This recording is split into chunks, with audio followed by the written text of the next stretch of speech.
요즘 이상한 사회적 현상이 생겼습니다. 그리고 이 현상이 참으로 이상합니다. 제가 20대 때 지금이 2020년이니까 2000년도 기준으로 그 전 시대에서는 누군가가 자신의 부를, 쉽게 말하면 자기가 많이 가진 것, 속된 말로는 돈 자랑을 적극적으로 상대방에게 드러내고 자랑하는 행위가 모든 사람으로 하여금 인상을 찌푸리게 만들었었습니다. 그렇죠? 여러분 정말 그때만 해도 그렇지 않았습니까? 그런 사람들을 보면 진짜 속된 말로 재수없다 막 이렇게 생각하지 않았습니까? 하지만 요즘은 비싼 수입차에 비싼 명품 옷을 입는 것을 공개적으로 많은 사람들이 보는 앞에서 적극적으로 자랑하고 표현하는 것을 멋이라고 생각하는 시대가 되었습니다. 불과 20년 전만 해도 정반대였던 사람들의 인식이 왜 이렇게 바뀌었는지 굉장히 안타깝습니다. 저 개인적으로는 아직도 그런 사람들이 결코 격이 있어 보이거나 멋진 한 사람의 모습으로 보이기보다는 천박한 모습으로 보여줄 뿐입니다. 하지만 여러분, 우리에게도 그런 천박한 모습들이 드러나지 않을 거라는 보장은 없습니다. 우리는 이것을 항상 조심해야 합니다. 여러분 앞에 두 개의 상자가 있다고 가정해 봅시다.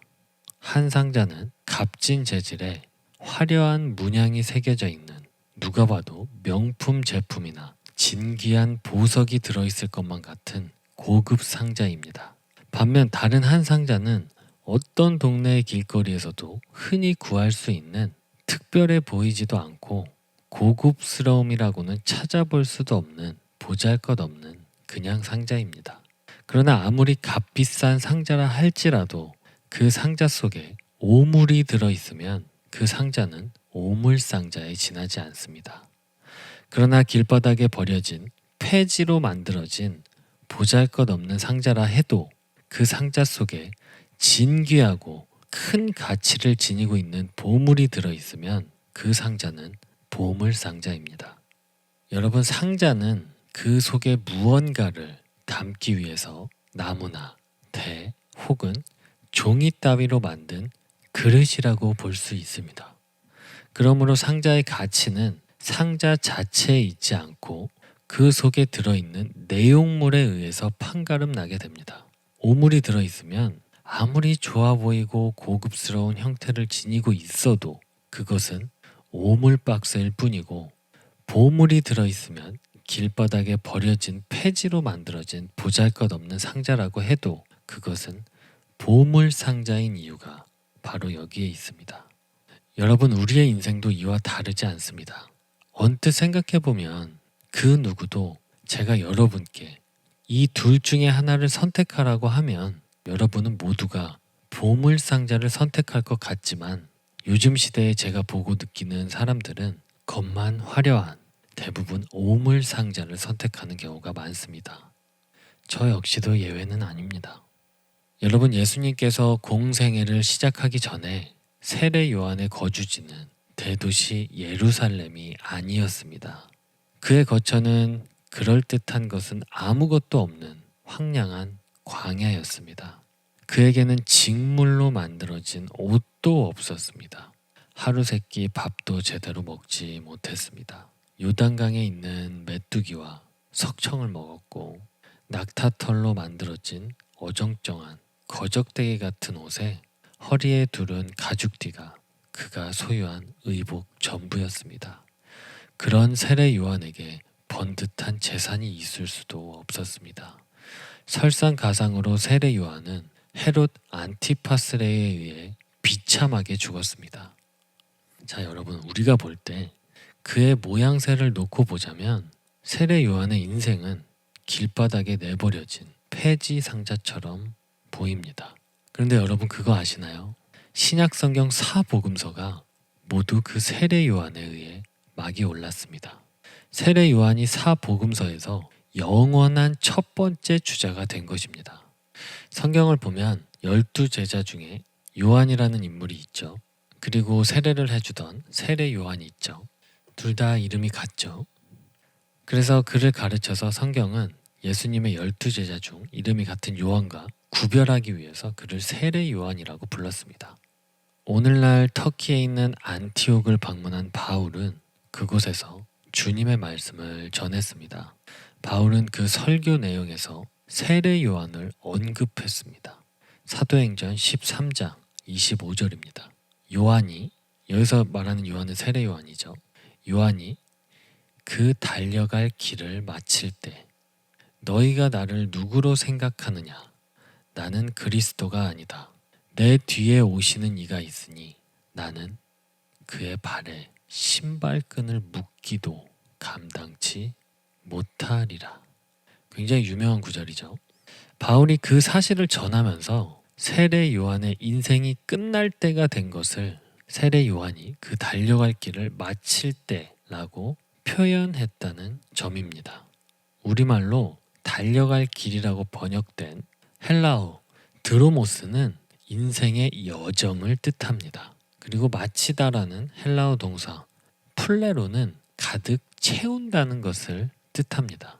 즉 사도 바울은 세례 요한의 인생이 막을 내리려고 하는 것을 세례 요한 자기 자신이 인생을 가득 채웠다고 표현한 것입니다.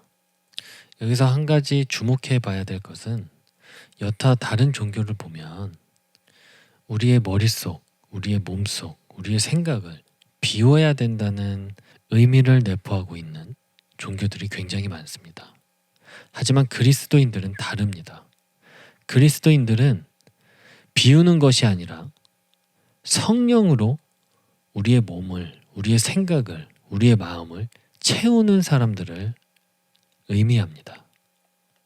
그러므로 우리가 쉬지 않고 기도해야 되는 이유는 우리의 마음속을 항상 성령으로 채워야 한다는 것을 의미하는 것입니다. 아무튼 이처럼 여러분 세례 요한이 대체 자기 인생을 무엇으로 채우면서 인생의 막을 내렸다는 뜻이겠습니까? 그것은 세례 요한 자기 자신의 삶으로 채웠다는 말입니다. 가만히 생각해 보면 인생을 이보다 더 잘 표현하기는 결코 쉽지 않을 것입니다. 인생은 자기의 인생의 여정을 자기 삶으로 채워가는 것 아니겠습니까? 여러분 생각해 보세요. 자기 인생의 여정을 자기 대신에 이 세계 그 누구도 대신 채워줄 수가 없지 않습니까? 자, 이렇게 생각해 보면 인생의 참된 가치도 결코 겉모양에 있지 않습니다.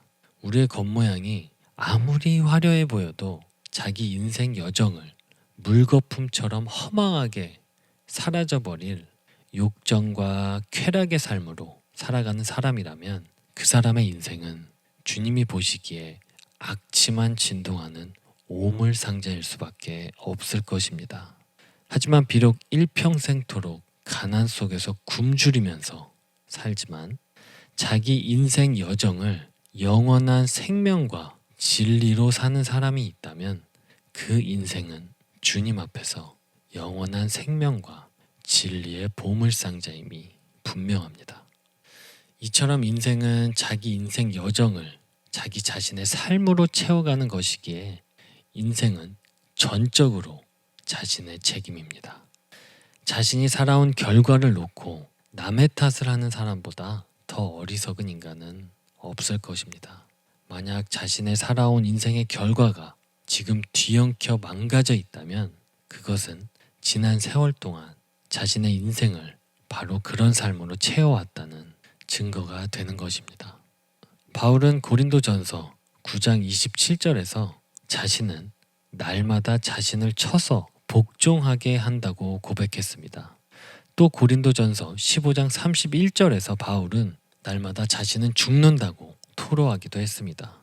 바울은 허망한 욕정으로 자신의 인생을 갉아먹으려는 자기 자신을 쳐서 복종시킴으로 매일매일 자신과의 싸움에서 승리하는 삶을 살았습니다. 그리고 자신의 인생 여정을 매일 그리스도의 성령과 진리로 채우는 삶을 계속했습니다. 그 삶의 결과가 어떠했는지는 이미 우리는 잘 알고 있습니다. 일평생 가난 속에서 헝클벗고 굶주리고 살다가 참수형을 당해 생을 마감한 사도 바울의 겉모양 역시 세례 요한의 인생의 겉모양처럼, 또 길바닥에 버려진 폐지 상자처럼 볼품 없어 보였지만, 그러나 그는 영원하신 하나님의 말씀인 사도행전의 주인공이 되어 지금까지도 영원히 우리의 마음속에 예수님의 말씀으로 살아 숨쉬고 있습니다. 자기 인생 행로를 예수 그리스도의 성령과 진리로 살았던 그의 인생이 예수 그리스도 안에서 생명과 진리의 영원한 보물상자로 승화한 덕분이었습니다. 반면 6절에 의하면 오직 예수님만 그리스도시라는 더욱 확실에 찬 바울의 증언을 들은 고린도의 유대인들은 바울을 대적하며 비방하였습니다. 4절을 보면 바울이 고린도의 회당에서 복음을 전할 때 그곳에는 유대인들과 이방인들이 함께 뒤섞여 있었습니다.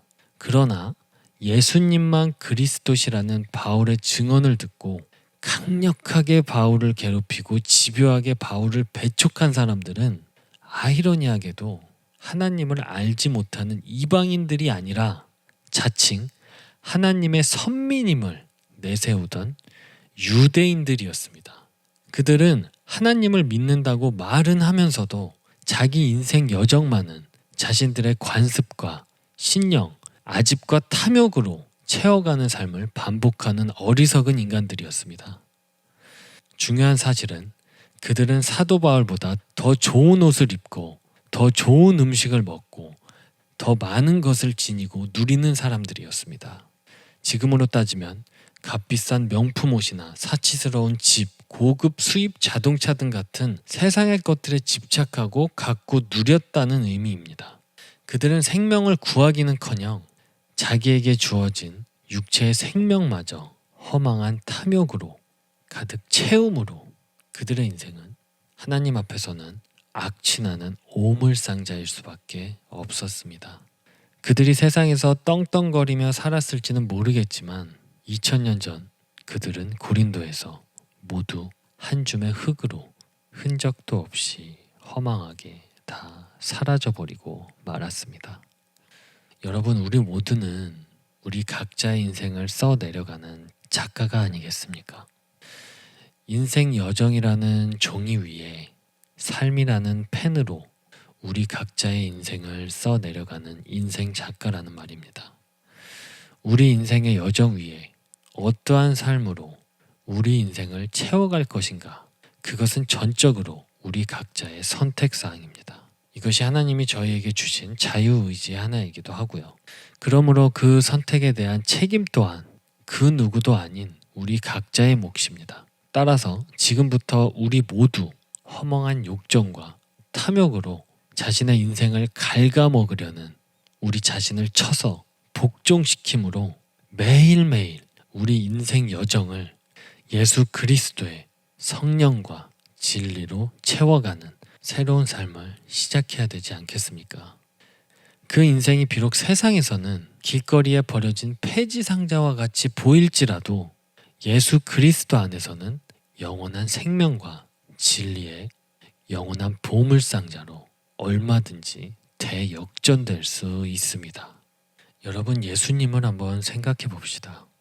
마치 길거리에 버려진 폐지 상자처럼 십자가에서 비참하게 못 박혀 돌아가셨지만 죽음을 깨트리고 부활하심으로 생명의 대역전을 이루신 예수님, 그분이 영원한 생명과 진리의 영원한 보물상자이시기에 그분이 영원한 생명과 진리의 영원한 보물상자이시기 때문입니다. 디모데후서 4장 6절에서 8절 말씀입니다. 나는 이미 부어드린 제물로 피를 흘릴 때가 되었고 세상을 떠날 때가 되었습니다.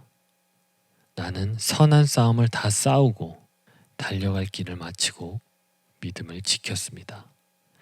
이제는 나를 위하여 의의 면류관이 마련되어 있으므로 의로운 재판장이신 주님께서 그날에 그것을 나에게 주실 것이며 나에게만이 아니라 주님께서 나타나시기를 사모하는 모든 사람에게도 주실 것입니다. 요한일서 2장 15절 말씀입니다. 이 세상이나 이 세상에 있는 것들을 사랑치 말라. 누구든지 세상을 사랑하면 아버지의 사랑이 그 속에 있지 아니하니 이는 세상에 있는 모든 것이 육신의 정욕과 안목의 정욕과 이 생의 자랑이니 다 아버지께로 쫓아온 것이 아니요 세상으로 쫓아온 것이라. 여러분, 요즘 금수저라는 신조어가 생겨서 사람들 사이에서 많이 사용되고 있습니다. 그렇죠? 이것은 태어날 때부터 돈 많은 집안에서 태어나 세상의 것들의 제약을 받지 않고 살아갈 수 있는 사람을 이야기합니다. 그리고 그에 반대되는 케이스를 흙수저라고 말합니다. 그런데 어느 날 누군가 저에게 질문을 했습니다. 그 질문은 즉 너는 금수저로 태어났는지 혹은 흙수저로 태어났는지를 묻는 질문이었습니다. 그 질문에 저는 자신 있게 이야기했습니다. 나는 이 세상 최고의 금수저로 태어났어. 그러면 지금 저의 형편이 그리 좋지 못한 것을 뻔히 알고 있는 그 사람들은 저에게 다시 질문을 합니다. 무슨 일이 있었어? 지금은 왜 그래? 그 질문에 저는 이렇게 답합니다. 왜? 나는 아직도 금수저야. 왜냐하면 이 세상 만물을 창조하시고 주관하시는 전능하신 여호와 하나님의 아들로 모태에서부터 태어났거든. 그래서 나는 금수저가 확실한데 지금 내가 이 세상에서 부유하지 않고 부족한 삶을 살고 있는 것은 우리 아버지께서 지금 잠시 나를 이 세상에 체험학습을 보내신 거거든. 내가 다시 아버지의 집으로 돌아갈 때는 바닥이 정금으로 깔려져 있는 집으로 돌아갈 거야. 물론 이런 말을 하면 친구들이 비웃지만 저는 이렇게 말을 합니다. 분명 이렇게 말하는 저를 하나님께서는 기특해 하실 거라고 생각합니다. 여러분, 성경은 우리 모두가 하나님의 형상대로 만들어졌다고 이야기합니다. 자식이 부모의 형상을 담는다는 것은 당연한 것이므로 우리가 하나님의 자녀가 된다는 것은 이미 우리는 귀하고 특별한 존재임을 의미하는 것입니다.